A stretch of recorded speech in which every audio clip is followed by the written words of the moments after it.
Falling in love with Tahani was the greatest happiness of my life.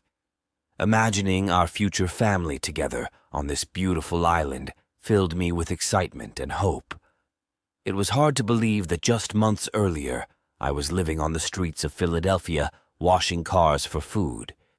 Tahani and I spent hours talking about our wedding plans and the wonderful life we would build with our children. The morning started off peaceful and calm. I left early to hike high up into the verdant mountains to gather noni that Tahani's mother had requested. As I trudged up the steep and narrow path, I looked to the bay. It was a sea of glass, like a Gauguin painting of centuries past, with a beauty so great it would forever last. Suddenly, without warning, the ocean roared. The seas ran high. Their height grew more. I could not believe my eyes, the feeling of fear followed by dread. The scenes of destruction remain in my head.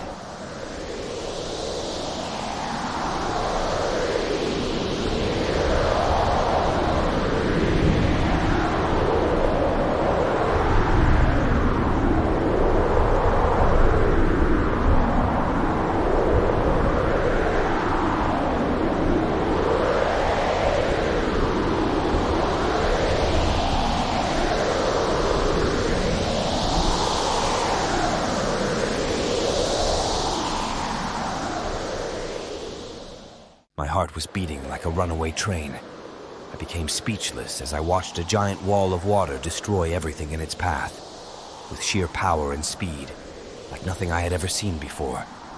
One moment the village was there, the next it was gone, swept away like matchsticks to the open sea. My thoughts turned to Tahani, who had been sleeping like an angel when I left her. Where was she now? Slowly the water receded. I raced home as fast as my feet could fly. Arriving to what had previously been our home, my worst fears were confirmed. Not only was the village gone, so was everyone in it. I searched frantically for survivors, eventually giving up and collapsing beside a twisted coconut tree. Wave after wave of sadness washed over me, each swell more devastating than the last. I began to sob uncontrollably. Tahani had been my everything. My soulmate, my best friend, my future. Without her, I was truly lost and never to be found. I became consumed by regrets. The love and future we would never share was swept away forever. In my heart, there was only one thing left to do. I would climb to the highest mountain and jump off, ending my life and this cruel journey. There was one last thing to do before I left. I would make a cross and a remembrance for Tahani and the people of the village. Then say a prayer for them. My mind was racing. Without Tahani, my life had no purpose. It was meaningless and empty. If only I had been there to protect her. Maybe in death, I can be with her again. We will be together, forever like we always dreamed. With that, I made my way to the top of the high mountains. It was a long and arduous climb, but the view was magnificent. The sun was setting rapidly, replaced by twinkling stars. "We will soon be together, my love," I said to myself, looking up at the heavens. Edging closer to the cliff, I dropped to my knees. Suddenly, without warning, I felt a hand on my shoulder. It was the old native man who had spoken to me on the streets of Philadelphia. "Why are you here?" I asked. The old man's gaze was steady, his eyes kind, yet piercing. "The universe guides those who have lost their way. Your pain has drawn me to you. Do not surrender to despair, son, for the path you seek leads only to darkness." Tears welled in my eyes as I choked back a sob. Tahani is gone, the love of my life, taken from me too soon. Without her, I have nothing left to live for. "The pain you feel now is immense," he replied. "Tahani's passing leaves a void that can never be filled. But her spirit, the essence of who she was, lives on, within your heart, your memories, and the love you shared." The old man's eyes grew distant, as if gazing into the great beyond. "Death is a journey we all must make, a transition beyond this physical realm. Tehani has merely traveled on ahead. She is waiting for you, but there are things you must do first. You must honor her memory by embracing the light, by living your life with purpose and fulfillment. It is written in the stars.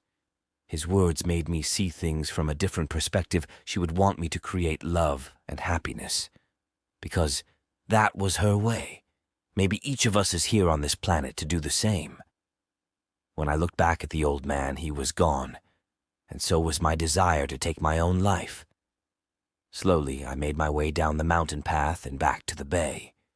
To my great surprise, the rapscallion was anchored at 60 fathoms just offshore. A small boat with an oar waited for me. You can imagine what happened next. When I close my eyes, I can almost see it. When I take a breath, you fill up my lungs.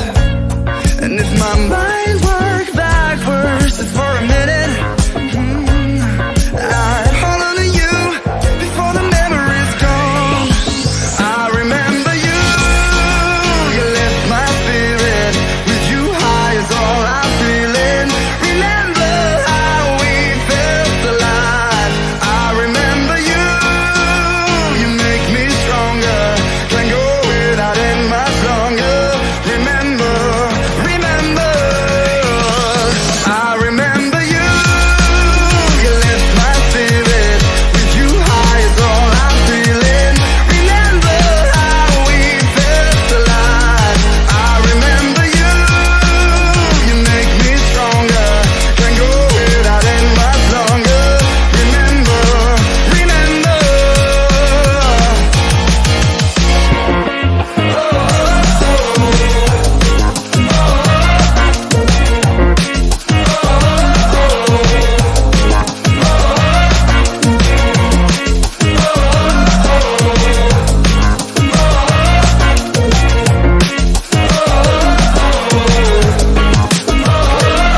When I close my eyes, I can almost see it.